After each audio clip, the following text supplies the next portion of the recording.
Ce n'est plus tout à fait l'hiver, ce n'est pas encore tout à fait l'été, ce matin dans le sud de l'Angleterre. Le long de cette côte perpétuellement exposée aux coups de butoir de la mer, un phare résiste, celui de Beachy Head. Il est posté à proximité des falaises parmi les plus vertigineuses du Royaume-Uni, les Seven Sisters, les Sept Sœurs, joyaux des côtes britanniques.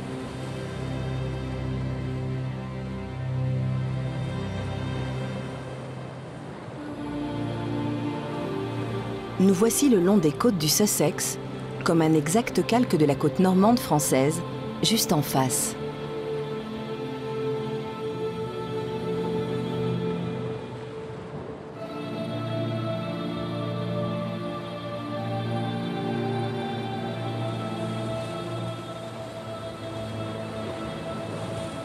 Notre voyage commence ici. Du sud au nord, voici une navigation tout autour des îles britanniques par sa côte la plus exposée, la côte ouest.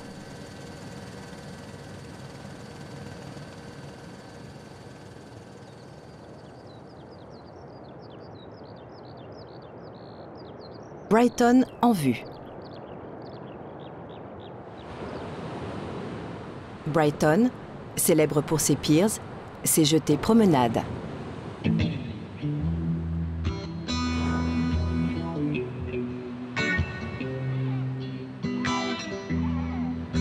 Une idée très ancienne et très anglaise de s'amuser au-dessus des flots, près de la plage. Vieux de plus d'un siècle, les piers de Brighton sont encore capables d'attirer des millions de visiteurs chaque année. Plus que l'identité d'une ville, c'est le rapport curieux d'un peuple avec la mer que ce quai représente.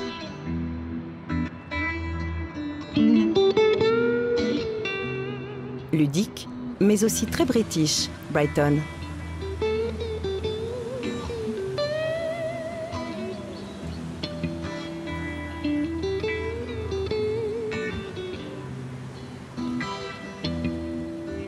On imagine dès lors l'émotion, pas seulement ici mais partout, de Londres à Manchester, quand le plus ancien des piers de Brighton a pris feu, il y a quelques années. Restent aujourd'hui les vestiges de ce monument historique des jeux et des loisirs que la mer dévore à chaque marée.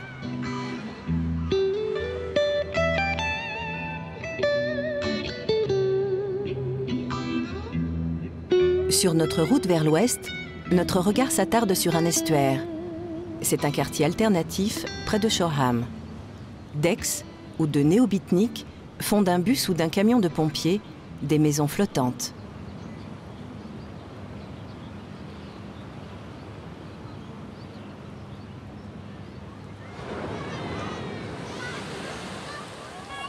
Au-delà, plus attendu, ce sont les plages de la Manche, la mer du Sud comme on l'appelle ici. Dès les beaux jours, ils sont des milliers à prendre racine dans le sable de la Riviera anglaise. Une côte d'Azur avec une bonne quinzaine de degrés en moins. C'est Weymouth, Bournemouth, Christchurch, les stations balnéaires des Britanniques, un must là-bas qui ne doit pas faire oublier les ports de la région, le grand port militaire, Portsmouth. On devine les porte-avions.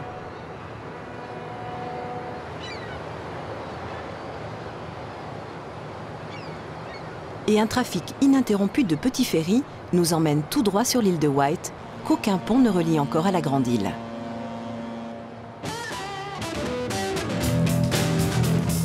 L'île de Wight, premier réflexe, on pense à son festival. 600 000 spectateurs pour écouter Miles Davis ou Jimi Hendrix, c'était en 1970.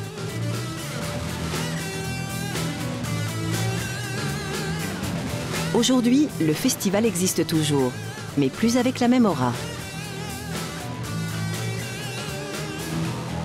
L'île de Wight, seconde pensée. Coves, le port de Coves, la Mecque de la voile en Europe.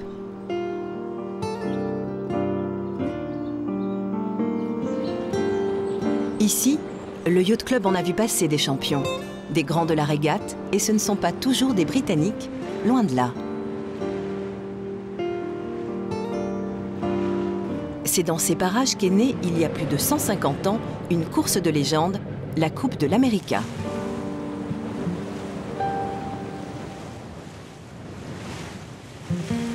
Depuis, chaque été, et en particulier au mois d'août, les compétitions sont légion dans le Solent, ce bras de mer entre la côte et l'île.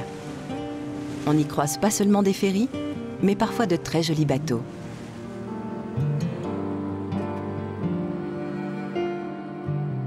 Et tout autour de l'île, il y a toujours autant de monde à scruter les flots quand les voiliers bataillent au vent.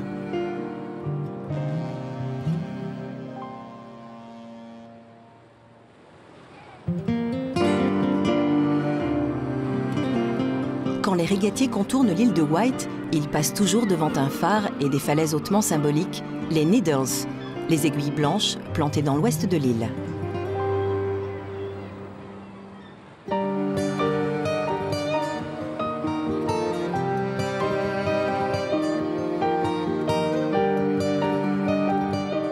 Revenu sur la grande île par le Dorset puis le Devon, on est surpris par le relief d'une côte jamais droite ni monotone, agréablement accidentée, dotée d'une crique parfaite qu'il faut dénicher entre les falaises, l'anse de Lulworth.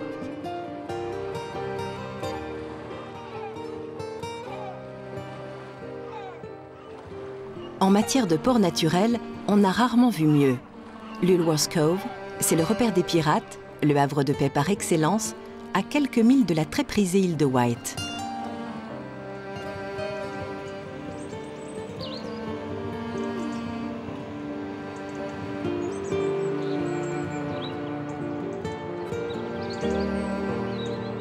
Il existe sans doute des milliers d'endroits en Europe où les amoureux de la nature peuvent trouver leur compte en matière de sentiers côtiers, d'espaces protégés, de mouillage de rêve.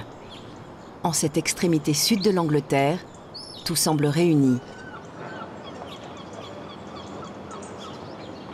Ici, c'est Polperro, un de ces ports de pêche de poupées dont cette région a le secret.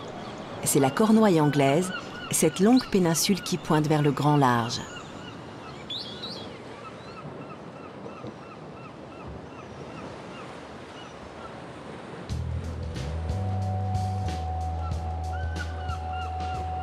Et tout au bout de cette Cornouaille, il reste un lieu au caractère emblématique.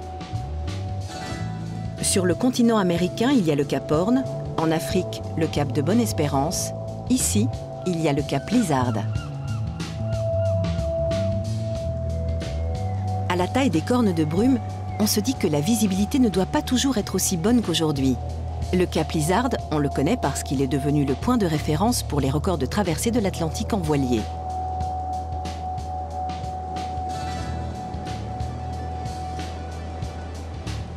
Toutes sortes de monuments balisent cette côte dangereuse pour la navigation. Autrefois, les navires de commerce qui approchaient des côtes britanniques se signalaient auprès de la station de la Lloyd's. Le siège de la compagnie d'assurance maritime à Londres était vite prévenu de l'arrivée des navires.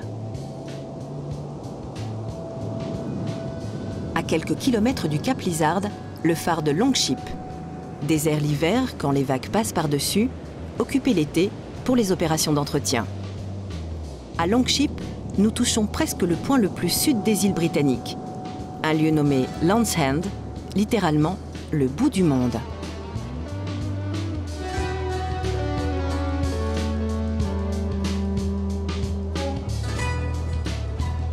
C'est une belle journée d'été en Cornouailles. Ni brume, ni crachin ce matin. Une visibilité record. Ciel parfaitement dégagé, inutile de chercher bien longtemps pour trouver au large une île d'ordinaire invisible, coupée du monde durant les longs mois d'hiver. C'est Lundy, situé au large du canal de Bristol à 30 km des côtes britanniques. C'est un piton granitique, envié depuis des générations pour sa position stratégique convoitée des pirates.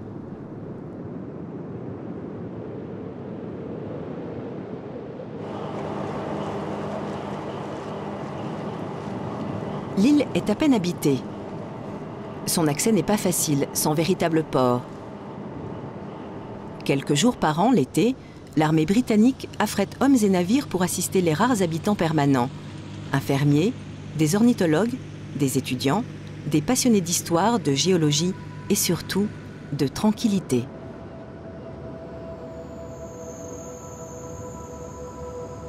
Avec ses falaises abruptes, elle ressemble à une forteresse.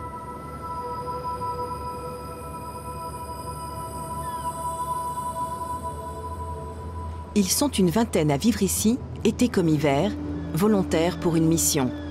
Préserver l'île, entretenir ses vieilles pierres et ses chemins, garder la mémoire intacte pour les rares visiteurs en quête d'imaginaire et d'espaces vierges.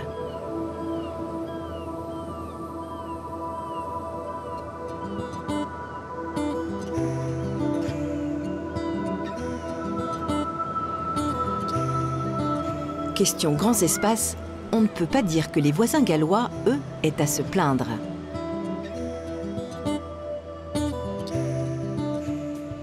Nous voici tout au sud de leur pays, le Pays de Galles.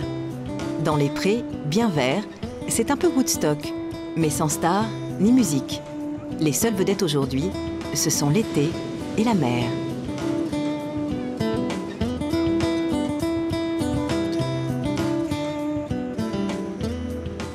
Il y a bien quelques villes, ça et là, qui semblent respirer la santé tant elles sont colorées. Ici, c'est Tenby.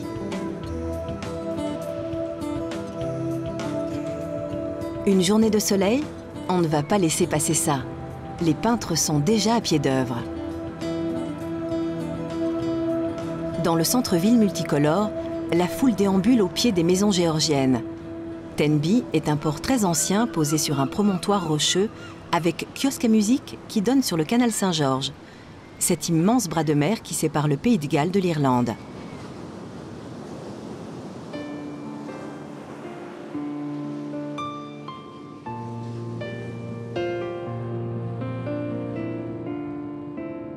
D'innombrables pointes jalonnent le rivage gallois. Ici, la pointe de Sainte-Anne, avec ses falaises rouges, striées de blanc.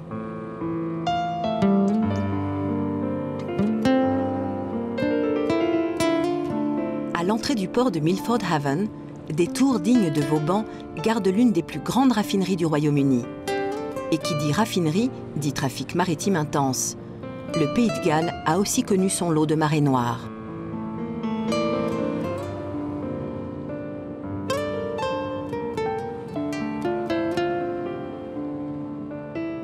Toute cette côte est pourtant plus que protégée, à l'abri des dérives immobilières et des navigations hasardeuses.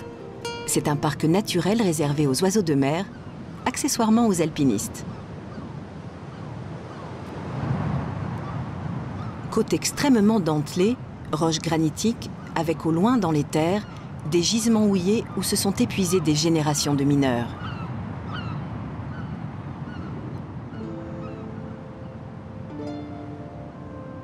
La baie de Cardigan. Bienvenue dans la ville d'Aberystwyth. Aberystwyth avec 2 T et 2 Y.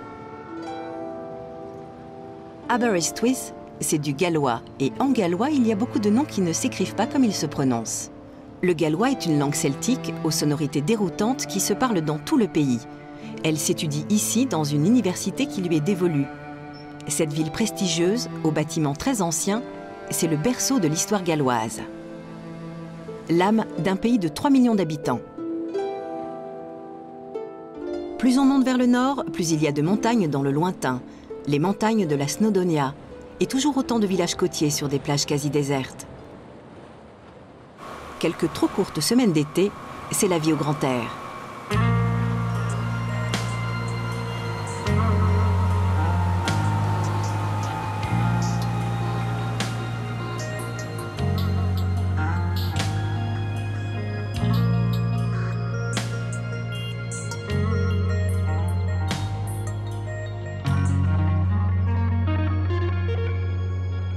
La journée s'achève sur Anglesey, une île au nord du Pays de Galles qui, comme la plupart des rivages croisés depuis notre départ, appartient au National Trust, l'organisme chargé de la conservation des rivages au Royaume-Uni et sans qui les côtes britanniques n'auraient sans doute pas ce visage.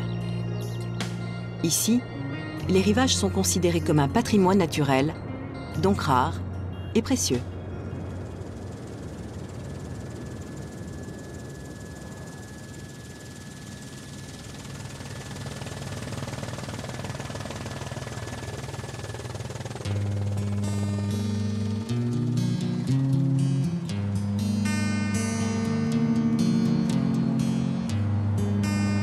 dernières lueurs du jour, on change de décor.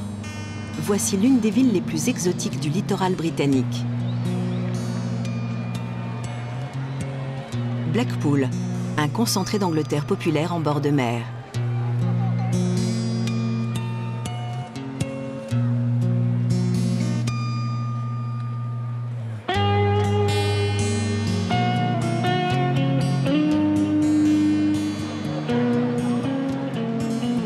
On y boit, on y danse, on s'y amuse par tous les temps. C'est le Las Vegas sur mer des Anglais.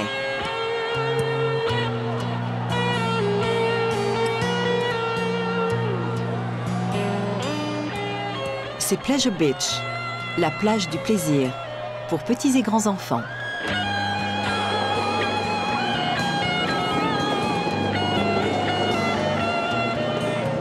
« 21h, la nuit tombe, Blackpool s'éveille. La fête peut commencer. »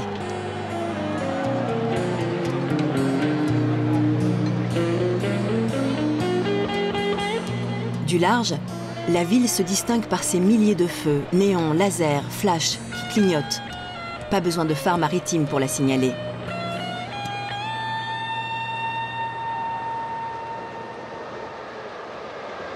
Été comme hiver, des trains entiers débarquent des passagers en provenance des grandes villes d'Angleterre.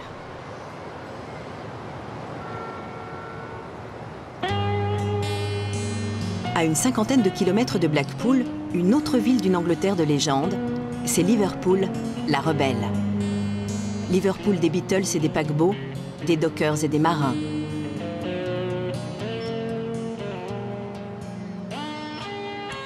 L'ombre des transatlantiques plane toujours sur les bords de la rivière Mersey.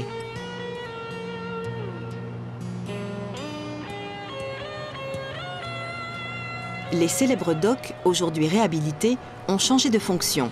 Ils sont devenus le quartier à la mode de Liverpool. Nostalgie, pas le genre de la ville, même si elle n'oubliera jamais son John Lennon.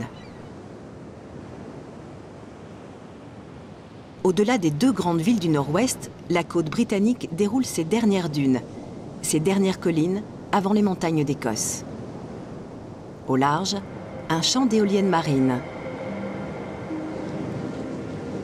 Offshore, comme les plateformes pétrolières. Ces éoliennes donnent l'impression que l'énergie du vent peut être exploitée partout et sans contrainte par l'homme. À peine quelques kilomètres plus loin, c'est le complexe atomique de Sellafield, une centrale nucléaire et une usine de retraitement de combustible, plutonium et uranium. Au monde, il n'y a pas plus grande concentration de matière radioactive sur un même site. Seul le Royaume-Uni, et à moindre échelle la France, possède ce type d'installation en Europe. Sujette à accident, la centrale de Sellafield est accusée de rejet, polluant ainsi la mer d'Irlande, mer la plus radioactive au monde, selon plusieurs groupes écologistes. Les gouvernements irlandais et norvégiens demandent sa fermeture. Londres fait la sourde oreille. La baie de Morecambe, les derniers rivages d'Angleterre avant de franchir les Borders, la frontière avec l'Écosse.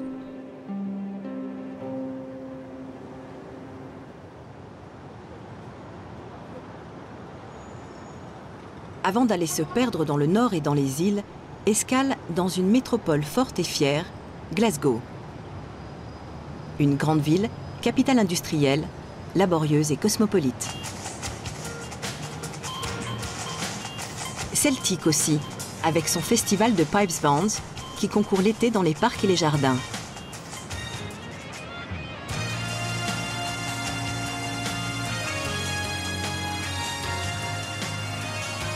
Glasgow, c'est une ville ouvrière, le cœur noir de l'Écosse, l'épicentre des luttes sociales post-révolution industrielle. Le port et les chantiers navals qui tournaient à plein régime sont presque un lointain souvenir, mais il reste toujours des bateaux qui naviguent sur la rivière Clyde.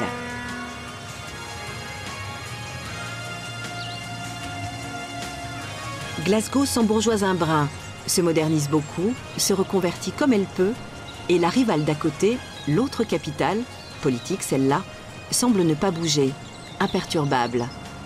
Figée derrière ses remparts et son château, intense foyer d'histoire, c'est Édimbourg, la bourgeoise, la délicate, la prude. La ville de Dr Jekyll et Mr Hyde, Ville double donc, pleine de mystères, que l'architecture géorgienne ne dissipe pas.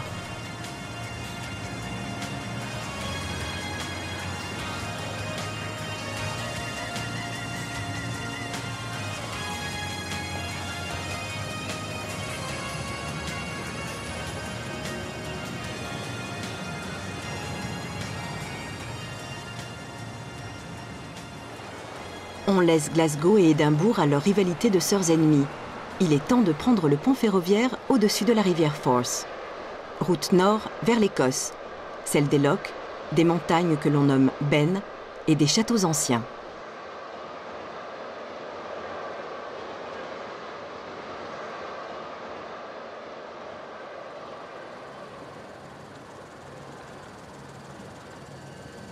Direction le nord, le cap Ross, le cap ultime.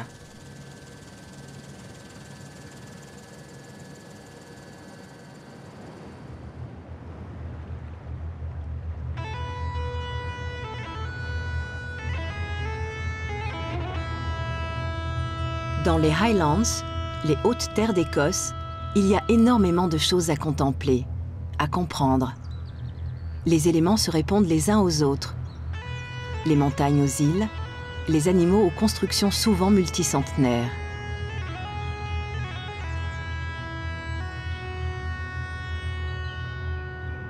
On prend le sillage d'un de ces bateaux de pêche, champion de la capture de langoustines géantes, pour passer à ce moment de quasi-éternité à bord d'un voilier, un ketch en train d'affaler une voile de devant. Y aurait-il du danger à venir? Non, juste un raccourci à travers les montagnes. Géographie bousculée, mer et montagne se confondent. On se faufile. On cherche à suivre tant bien que mal la côte ouest déroutante, qui compte plus de 800 îles et bien davantage encore de récifs. Mais il devient difficile d'éviter une incursion dans les lochs, ces bras de mer qui courent loin dans les terres. Pour permettre aux bateaux de petite taille venant de la mer du Nord de rejoindre l'Atlantique à travers les terres, les Écossais ont creusé un canal au fond des vallées. C'est le canal calédonien. Fortement emprunté l'été par des plaisanciers, trop contents d'éviter la haute mer et les coups de vent de l'Atlantique, le canal calédonien est un bon moyen de se frayer un chemin au milieu des montagnes.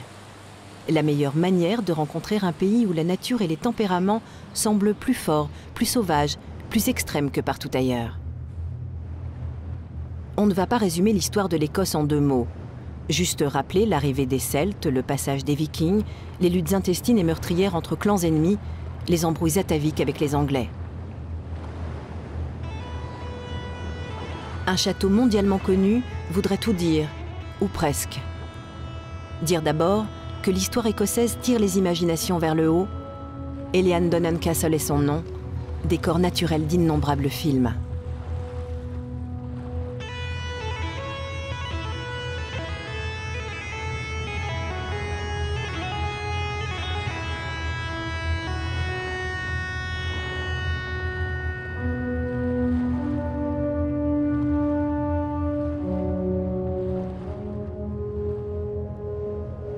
Et tant que l'on reste sur cette note, un coup d'aile au-delà des forêts de sapins, et nous voilà au-dessus d'une étendue d'eau très noire, ni franchement douce, ni franchement salée, et suffisamment mystérieuse pour alimenter la légende. Le Loch Ness et son monstre fantomatique que des agences de tourisme s'évertuent à réanimer régulièrement.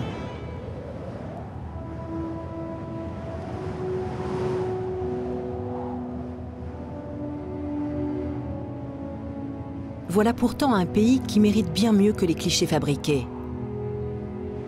Pas seulement parce que la mer est partout, on ne se trouve jamais à plus de 65 km de l'océan en Écosse.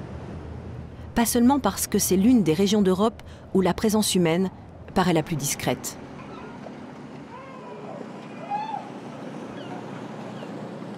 L'île de Mull, une île habitée où le petit port de pêche de Tobermory peut encore faire illusion d'un pays organisé, civilisé.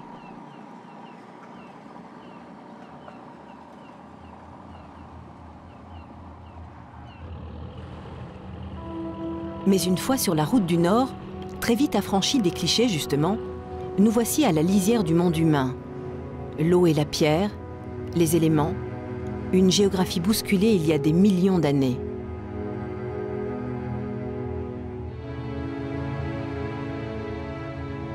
l'Écosse, à l'état brut.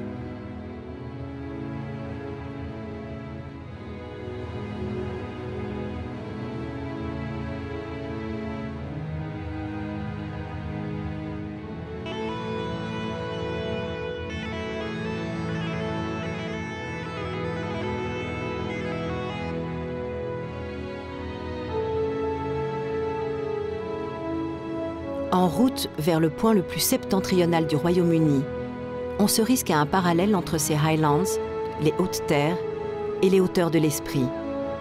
Ce pays réveille, ouvre les yeux et les pensées.